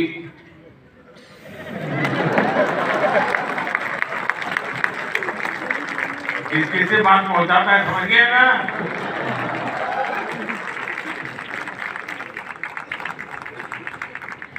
अब उसके माध्यम से आप भी पहुंचा सकते हैं। और इसलिए आप इस विषय पर भी लगातार कुछ न कुछ जरूर करते रहिए। एक अहम विषय भी मैं आपसे स्पर्श करना चाहता हूँ। ये छोटी छोटी चीजें जो मेरे मन को छूती है, मेरा मन करता है कि क्रिएटिव माइंड के लोग हैं तो शायद मैं मन खोल करके बातें भी कर सकता हूँ, मैं भाषण नहीं कर रहा हूँ। जैसे मेंटल हेल्थ, ये बहुत ही छूने वाला विषय है और वैसे तो डिजिटल प्लेटफॉर्म पर काफी कंटेंट हंसी मजाक से जुड़ा होता है, लेकिन कई अन्य गंभीर विषय भी होते हैं। मैं देखता हूँ मेंटल हेल्थ को लेकर, बहुत बधाई हो आपको, बहुत बधाई हो, बहुत बधाई हो, बहुत बधाई हो। मैं नहीं कह रहा हूँ नहीं बनाते थे, मैंने बोला ही नहीं है जी, मैं ऐसी गलती नहीं कर सकता हूँ। मुझे मेरे देश के टैलेंट पे भरोसा है, मुझे मेरे देश के लोगों की संवेदनशीलता मुझसे जरा भी कम नहीं है।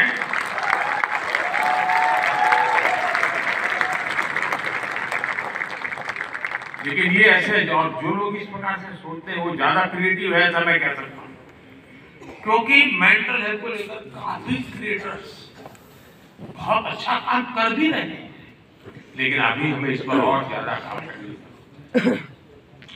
और हो सके तो लोकल लैंग्वेज। गांव के अंदर एक परिवार में अगर ऐसा बच्चा है, उनके लिए क्या हो सकता है, बड़े शहर में 5 स्टार बिजनेस तो होगा, क्योंकि उनकी जिंदगी में ये बहुत जरूरी है। उसी प्रकार से बहुत बड़ा महत्वपूर्ण विषय है बच्चों में स्ट्रेस का। हमें पता नहीं होता है, पहले तो हमारा जॉइंट फैमिली होता और बच्चे कभी दादी संभाल लेती थी, कभी दादा संभाल लेते थे, कभी नाना, कभी चाचा चाची, भाभी भाई। अब माइक्रो फैमिली, दोनों लोग चले गए, आए के पास बैठा है, पता नहीं उसको स्ट्रेस का क्या स्थिति, कुछ पता नहीं है। अब जैसे एग्जाम का समय होता है, स्टूडेंट्स में रिजल्ट को लेकर के चिंता बहुत बढ़ जाती है, सांस फूलने लग जाती है। रिजल्ट आ गया, फोन पर दोस्तों तो कह रहे जैसे रिजल्ट अभी आ गया, लेकिन धीरे धीरे धीरे पारा खराब हो जाता है। मैंने तो 12-15 साल पहले एक छोटी सी फिल्म देखी थी, जमाने में तो उतना वीडियो पर पॉपुलर नहीं था, लेकिन मेरी ये रुचि है जानना, समझना, सीखना। और उसमें ये बताया गया था कि कुछ भी गलत निर्णय लेने से पहले बेहतर जीवन जीना ज्यादा आसान है और कितना जीवन सुंदर लगता है। और उस बच्चे को एग्जाम देनी होती थी, उसको लगता है सब मैं नहीं कर पाऊंगा, आत्महत्या करने की सोचता है। शायद उसके जो क्रिएटर होंगे उनको याद आ जाएगा, मुझे पूरा याद नहीं क्योंकि मैंने 15-16 साल पहले इसको 20 साल हो गए। तो उसको मन करता है कि मैं रस्से से काम करके जान दे दूं, तो रस्सा खरीदने जाता है। तो वो उसे पूछता है कितने फीट चाहिए लंबा, तो सोचता है फीट क्या होता है, तो जाके पढ़ाई करता है फीट ऐसे होता है। फिर वो कहता है उसको वो हुक चाहिए, लोहे का चाहिए, कैसे उसकी पढ़ाई का। फिर उसके ध्यान में आता है यार मरने से ज्यादा पढ़ना सरल है। बहुत ही अच्छी फिल्म बनाई उसने, हार्डली 7-8 मिनट की होती। लेकिन जब मैंने उसको देखा और वो ये जो आत्महत्या करने का मूड बन जाता है, छोटी सी चीज है लेकिन उसकी जिंदगी को एक नई राह दिखा देती है। अब आप भी जानते हैं मैं परीक्षा पे चर्चा का कार्यक्रम करता हूँ। आपको लगता है कोई लोगों को मजाक उड़ा कर दिया यार के प्राइम मिनिस्टर है बच्चों के साथ परीक्षा पे चर्चा करता है, फालतू समय का। मैं जानता हूँ दोस्तों, मैं कोई सरकारी सर्कुलर नीचे निकाल करके बच्चों की जिंदगी नहीं बना सकता। मुझे उनके साथ जुड़ना पड़ेगा, उनको जानना पड़ेगा, जी जान से जुटना पड़ेगा। और उस समय बारिश के बाद अगर मैं खेत में काम करूं तो काम का है, परीक्षा के दिनों में उसकी बड़ी ताकत होती है। और फिर मैं हर साल रेगुलर ये कार्यक्रम करता हूं। तो मेरे मन में यही होता है कि बच्चों के साथ में बातें करूं, खुलकर बातें करूं। हो सकता है किसी हुए का चीज काम आ जाए, उनके मन को छू जाए, उनका हाथ पकड़े, उनकी हैंड होल्डिंग करे, उनके माँ बाप को लगे, टीचर को लगे। साथियों ये सारे काम मैं तो रील बनाने के लिए समय नहीं निकाल सकता, तो मैं ऐसे काम कर लेता, लेकिन आप तो वो भी कर सकते हैं। क्या हम ऐसा कंटेंट और ज्यादा बना सकते हैं जो यूथ में ड्रग्स के नेगेटिव इफेक्ट्स को लेकर अवेयरनेस लाए?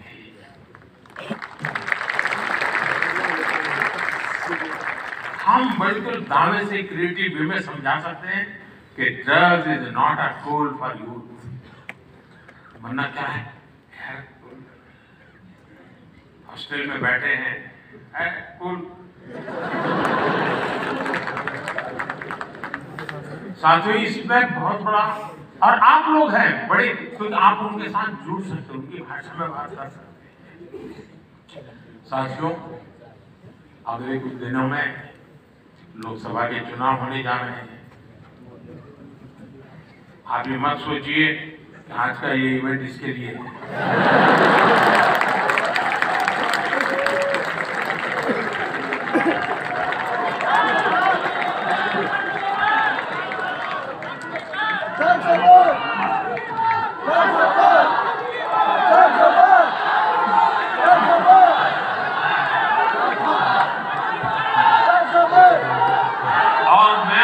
गारंटी देता हूं कि हो सका तो नेक्स्ट शिवरात्रि पर भी, या तो डेट कोई और हो सकती है, ऐसा कार्यक्रम मैं नहीं करूंगा।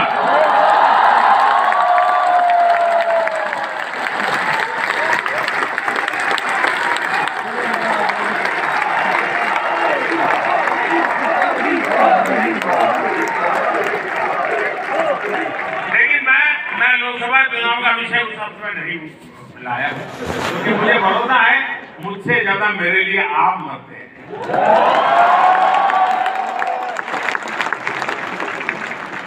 और आप मेरे लिए मरते हैं क्योंकि मैं आपके लिए जीता हूं, और जो अपने लिए नहीं जीता उसके लिए मरने वाले बहुत होते हैं।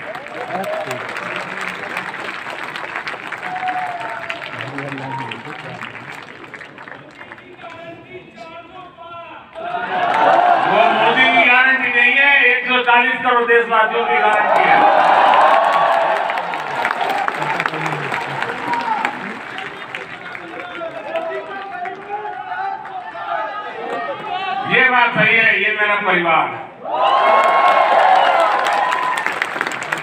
साथियों, मैं जो लोकसभा चुनाव की बात कर रहा था और एक क्रिएटिव वर्ल्ड के लोग बहुत बड़ा काम, क्या हम ऐसा कुछ कर सकते हैं कि हमारे यूथ और खास करके हमारे फर्स्ट टाइम वोटर, उनको हम जागरूक करने के लिए क्या कर सकते हैं और उसको पता हो कि वोट देना यानी किसी को जिताना हराने का काम नहीं है। वोट देने का मतलब है तुम इतने बड़े देश की निर्णय प्रक्रिया के हिस्सेदार बने हो, तुम देश का भविष्य बनाने वाले एक महत्वपूर्ण पार्टनर हो। ये उस तक पहुंचना जरूरी है। उसको कभी मत कहिए कि इसको वोट दो, लेकिन आप उस पर जरूर कहिए कि वोट तो देना ही चाहिए। वो तय करेगा किसको देना किसको नहीं देना, वो तय करेगा, लेकिन वोट देना चाहिए, ये उसको जरूर कहना चाहिए। और मैं मानता हूं हमारे देश में, दुनिया के देश जहां जैसे जैसे समृद्धि बढ़ती गई, वोटिंग पैटर्न घटती थी। दुनिया में देश समृद्ध हुए, लेकिन अलग अलग व्यवस्थाओं ने समृद्धि तक ले गए और बाद में लोकतंत्र की दिशा में गए। भारत 100% लोकतंत्र के ही अधिष्ठान को लेकर के समृद्ध राष्ट्र बनने के सपने को लेकर के चला है और दुनिया के लिए मॉडल बनने वाला है।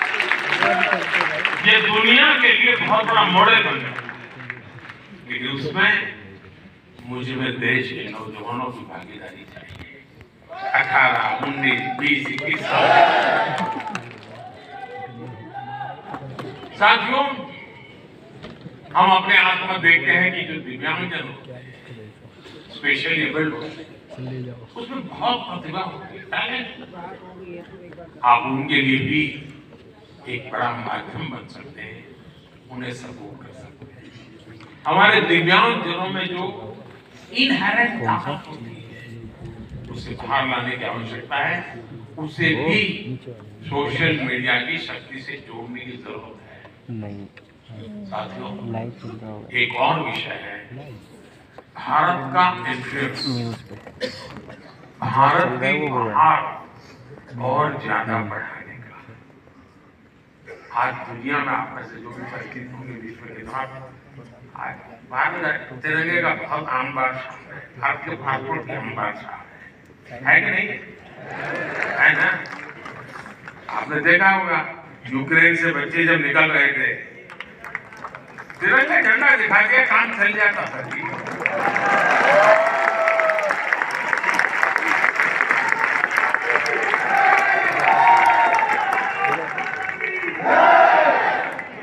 ये सामर्थ्य ऐसे ही नहीं आया दोस्तों, ये सामर्थ्य ऐसा ही नहीं आया। इसके पीछे मिशन मोड में तपस्या की गई है। दुनिया में आज वातावरण बदला है, लेकिन उसको और अधिक आज भी दुनिया में कुछ परसेप्शन ऐसे ही है हमारे, हम उसको बदल सकते हैं क्या? और मैं मानता हूँ, याद है मैं एक बार किसी एक देश में गया था, तो एक इंटरप्रेटर मेरे साथ था। तो वो कंप्यूटर इंजीनियर था, तो सरकार का काम करता था। तो मेरी मदद की उसने, 3-4 दिन मेरे साथ था वो, तो परिचय हो गया। तो आखिर में उसने कहा था आपको बुरा न लगे तो सवाल पूछना चाहता हूँ। मैंने कहा क्या? नहीं, सबको आपको बुरा नहीं लगेगा। मैंने नहीं तो 3-4 दिन से आप देख रहे हो, बुरा लगने का सवाल नहीं, आप जरूर पूछिए। नहीं पूछता, नहीं मैं तो पूछो यार। उसने कहा साहब क्या अभी भी आपके देश में सांप सपेरे जादू टोना यही होता है क्या? ये मुझे पूछा गया सवाल था। मैंने कहा देख दोस्त, हमारे लोग तो उस जमाने में तो बड़े ताकतवर थे, तो सांप पाप उनके लिए बड़ा भाई आता थे। अब मैंने कहा हमारी ताकत बहुत कम हो गई है, और धीरे धीरे धीरे धीरे करके मैं ना वो माउस पे आ गई। लेकिन मैंने कहा वो माउस से पूरी दुनिया को हिलाते हैं। साथियों, मेरे देश का ये जो सामर्थ्य है ना, इस सामर्थ्य को कबूतर आज अगर विदेश में बैठे किसी शख्स को मैं समझता हूँ हमारे सामर्थ्य से आकर्षित करें, उनको लाने की दिशा में हमारा काम, हम अपने कंटेंट को ऐसा क्रिएट कर सकते। आप पूरी दुनिया में भारत के डिजिटल एम्बेसडर हैं और मैं मानता हूँ ये बहुत बड़ी ताकत है। आप फ्रिक्शन ऑफ सेकंड दुनिया में पहुंच सकते हैं। आप वोकल फॉर लोकल के ब्रांड एम्बेसडर। मैं कल श्रीनगर में गया था, तो एक नौजवान से मेरी बातचीत हुई। मैं हैरान हूँ कि वो सिर्फ शहद का काम करता है, मधुमक्खी पालन का काम करता है, और आज ग्लोबली उसने अपने ब्रांड पहुंचा दी। जस्ट डिजिटल वर्ल्ड के माध्यम। और इसलिए साथियों, आइए हम एक साथ मिलकर एक क्रिएट ऑन इंडिया मूवमेंट, मैं बहुत जिम्मेवारी के साथ आप लोगों से अपेक्षा करता हूं, क्रिएट ऑन इंडिया मूवमेंट की शुरुआत करें।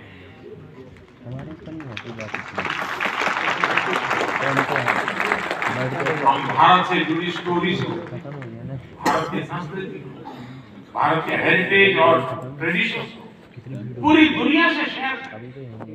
हम भारत की अपनी स्टोरी सबको सुनाएं। Let us create on India, create for the world. ऐसा कंटेंट क्रिएट करिए जो आपके साथ ही आपके देश, हम सबका देश भारत को भी ज्यादा से ज्यादा लाइक्स दे।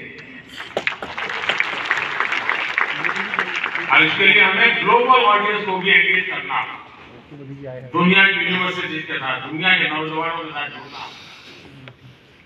आज पूरी दुनिया में लोग भारत के बारे में जानना चाहते हैं। आप में से कई लोग विदेशी भाषा को जानते हैं, नहीं जानते होंगे तो आपको एआई की मदद से काम होगा। कुछ लोग सीख भी सकते हैं। आप ज्यादा से ज्यादा यूएन लैंग्वेज में, जर्मन, फ्रेंच, जैसे लैंग्वेज में कंटेंट बनाएंगे तो आपकी और भारत की भी रीच बढ़ेगी। हमारे अड़ोस पड़ोस के देश हैं, उनकी भाषाओं में हम कुछ करें, हमारी अलग पहचान बनेगी। और आपने देखा होगा पिछले दिनों बड़ा महत्वपूर्ण चीज हमने, मैं भी कुछ दिन पहले बिल गेट्स के साथ गप्पे मार रहा था। तो ऐसे ही एआई वगैरह सारे विषयों पर बहुत चर्चा है, कभी उसके विषय में जरूर आपको पता चलेगा। लेकिन हमने अभी कभी एक डिसीजन लिया है, हम एआई मिशन को, और मैं मानता हूँ दुनिया देख रही है कि भारत एआई में क्या काम करेगा, क्योंकि भारत लीड करेगा, मान के चलिए दोस्तों, क्योंकि मैं आपके भरोसे बोल रहा हूँ। उसी प्रकार का आपने देखा होगा सेमीकंडक्टर, जिस प्रकार से भारत सेमीकंडक्टर की दुनिया में आगे बढ़ रहा है, और मैं बताता हूं कि हम 2G 4G वगैरह में बहुत पीछे रह गए, 5G में हमने लीड कर लिया। वैसा ही हम बहुत तेजी से सेमीकंडक्टर की दुनिया में, हम दुनिया में अपनी जगह बना लेंगे और देखते ही देखते हम खा जाएंगे। और ये मोदी के कारण नहीं, मेरे देश के नौजवानों के कारण, मेरे देश के टैलेंट के कारण। इतना सामर्थ्य है। मोदी तो सिर्फ अवसर देता है, रास्ते से कांटे हटा देता है ताकि मेरा देश का नौजवान तेज और इसलिए मैं जानता हूँ हमारे पड़ोस के देश, उनकी भाषा है, उनके साथ उनकी सोच समझ के अनुकूल हम जितनी चीजें पहुंचाएंगे, मैं समझता हूँ हमारा नाता और बढ़ेगा। हमें अपना विस्तार करना, अपना प्रभाव पैदा करना। और ये क्रिएटिव वर्ड बहुत अच्छे से। और एआई की ताकत आप जानते हैं, आजकल देखा होगा, मैं अभी जो आपसे बात कर रहा हूँ कुछ ही समय में वो आपको हिंदुस्तान के 8-10 लैंग्वेजेज में ये मेरी सारी बातें आपको मिल जाएगी, क्योंकि मैं एआई का उपयोग करता हूँ। आपके साथ अगर यहाँ आते जाते मेरा फोटो निकल गया तो आप एआई के माध्यम से वो फोटो अपनी कलेक्ट कर सकते हैं। नमो ऐप पर जाएंगे, फोटो बूथ पे चले जाएंगे, आराम से आपको मिल जाएगी मेरी फोटो। आज से 5 साल पहले कहीं मिल गए होंगे, एक कोने में मुझे देख रहे हैं, आपकी एक आंख फोटो में आई है तो भी वो आपको खींच करके ले आएगा। एआई की ताकत है, हमारे देश के नौजवानों की ताकत है। और इसलिए मैं कहता हूँ समझो कि भारत के पास ये सामर्थ्य है, हमें सामर्थ्य को लेकर के जाना जाता है और नेशनल इंटरनेशनल लेवल पर भारत की एक छवि नई ऊंचाई पर ले जाने का काम हम अपनी इस क्रिएटिविटी से कर सकते हैं। एक फूड क्रिएटर किसी को मुंबई के बड़ा मशहूर दुकान कर सकता है, एक फैशन डिजाइन दुनिया भर कोई बता सकता है कि भारत के कलाकारों की खूबी क्या होती है, एक टेक क्रिएटर पूरी दुनिया को बता सकता है कि मेक इन इंडिया से हम क्या बना रहे हैं और भारत में इनोवेशन कैसे बढ़ रहा है। एक गांव में बैठा ट्रैवल ब्लॉगर भी विदेश में बैठे किसी व्यक्ति को अपने वीडियो से हिंदुस्तान की यात्रा के लिए मोटिवेट कर सकता है। हमारे भारत में जितने अलग अलग तरह के मेले होते हैं, हर एक पर्व में अपनी स्टोरी होती है और दुनिया से जानना चाहती है। जो लोग भारत को जानना चाहते हैं, भारत के कोने कोने को जानना चाहते हैं, उनकी भी आप बहुत मदद कर सकते हैं। साथ ही इन सारे प्रयासों में आपकी स्टाइल, आपका प्रेजेंटेशन, आपका प्रोडक्ट, आपके पास फैक्ट, अगर मैं मानता हूं हकीकत और विषय में कॉम्प्रोमाइज कभी मत कीजिए। आप देखिए यूनिक अंदाज में आप जाएंगे। आप देखिए आर्टिफैक्ट तो बहुत होते हैं, आर्कियोलॉजी वाले बहुत चीजें निकाली होती है, लेकिन जो विजुअलॉजी जानता है ना, वो जब उसको बनाता है, रखता है, तो हम उस युग में पहुंच जाते हैं। 300 साल पुरानी चीज देखते हैं तो लगता है कि मैं उस समय जी रहा हूँ।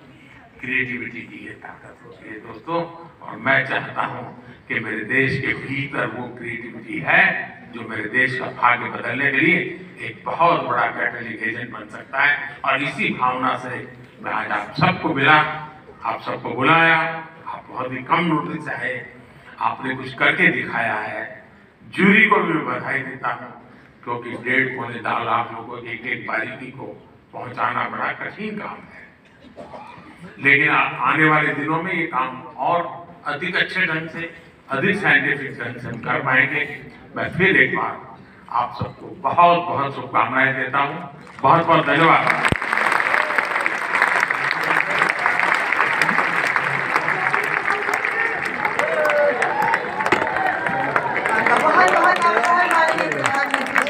आपके प्रेरणादायक शब्दों से हम सबको प्रेरणा मिलती है। आपका उत्साह, आपकी ऊर्जा हमें भी ऊर्जा देता है। आपके संबोधन से हम सबके लिए कुछ न कुछ ग्रहण करने का अवसर मिलता है। आपका हार्दिक आभार।